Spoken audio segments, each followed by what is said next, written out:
വാഹനാപകടത്തിൽ പരിക്കേറ്റ യുവാവിന്റെ ചികിത്സയ്ക്കായി സഹായം തേടി ബന്ധുക്കൾ.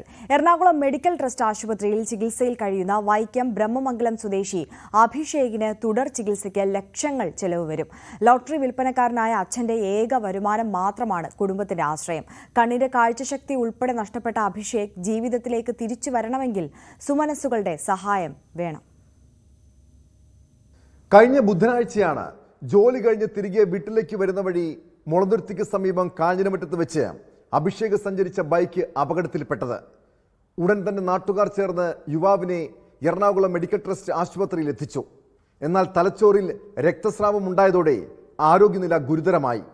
ഒരു കണ്ണിന്റെ കാഴ്ച 80% നഷ്ടമായി. ഇതുവരെയുള്ള ചികിത്സയ്ക്ക് ലക്ഷങ്ങൾ ചെലവ് വന്നു. അഭിഷേക് ജീവിതത്തിലേക്ക് തിരിച്ചു വരണമെങ്കിൽ 20 ലക്ഷത്തിലധികം രൂപ ചികിത്സയ്ക്ക് വേണ്ടിവരും. ലോട്ടറി വിൽപ്പനക്കാരനായ അച്ഛൻ ഹൃദയ സംബന്ധമായ അസുഖത്തെ തുടർന്ന് ഇപ്പോൾ ജോലിക്ക് പോകാൻ കഴിയാത്ത അവസ്ഥയിലാണ്. ഇതോടെ കുടുംബത്തിന്റെ വരുമാന മാർഗവും നിലച്ചു. ഒത്തിരി പണച്ചെലവുണ്ട്, എല്ലാവരുടെയും സഹായം ഉണ്ടാകണം. ഞങ്ങളെ കൊണ്ടൊരു നിവൃത്തിയിൽ അച്ഛൻ അറ്റാക്ക് വന്നിരിക്കുകയാണ്.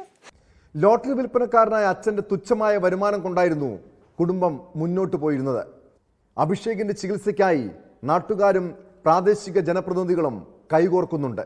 അച്ഛന് ആൻജിയോപ്ലാസ്റ്റി കഴിഞ്ഞ് ലോട്ടറി വിൽപ്പനയാണ് അദ്ദേഹത്തിൻ്റെ വരുമാന മാർഗം. അനിയനുള്ളതും ഒരു ചെറിയ സ്വകാര്യ സ്ഥാപനത്തിൽ ചെറിയൊരു വർക്ക് മാത്രമേ ഉള്ളൂ. അച്ഛനാണെങ്കിൽ 800 രൂപയോളം മരുന്നിന് തന്നെ ഒരു ദിവസം ആവശ്യമാണ്. അപ്പോൾ ആ കുടുംബത്തെ സഹായിക്കുന്നതിന് വേണ്ടി എല്ലാ സഹായങ്ങളും നിങ്ങളാൽ കഴിയുന്ന ഒരു സഹായം ചെയ്യണമെന്ന് അഭ്യർത്ഥിക്കുന്നു. അപ്പോൾ ഏകദേശം ഇപ്പോൾ 20 ലക്ഷത്തോളം രൂപ ചിലവാകുമെന്നാണ് ഡോക്ടറിൽ നിന്ന് അറിയാൻ സാധിച്ചത്. അപ്പോൾ കുടുംബത്തിലാണെങ്കിലും വളരെ സാമ്പത്തികമായി വളരെ പിന്നോക്കം ബുദ്ധിമുട്ടുന്ന കുടുംബമാണ്. അച്ഛനാണെങ്കിൽ അഭിഷേകിൻ്റെ അച്ഛനാണെങ്കിലും ഇപ്പോൾ ഒരു സർജറി കഴിഞ്ഞ് ചികിത്സയിലിരിക്കുകയാണ്. പിന്നെ ചെറിയൊരു വരുമാനം എന്ന് പറഞ്ഞത് ലോട്ടറി ടിക്കറ്റ് വിൽപ്പനയാണ്. അതും ഇപ്പോൾ ഇടയ്ക്ക് പോകാൻ പറ്റുന്നില്ല. അപ്പോൾ അങ്ങനെയൊരു സാഹചര്യത്തിലാണ്, വളരെ ബുദ്ധിമുട്ടാണ്. അപ്പോൾ എല്ലാവരുടെയും സഹായം ഈ കുടുംബത്തിനുണ്ടാകണം.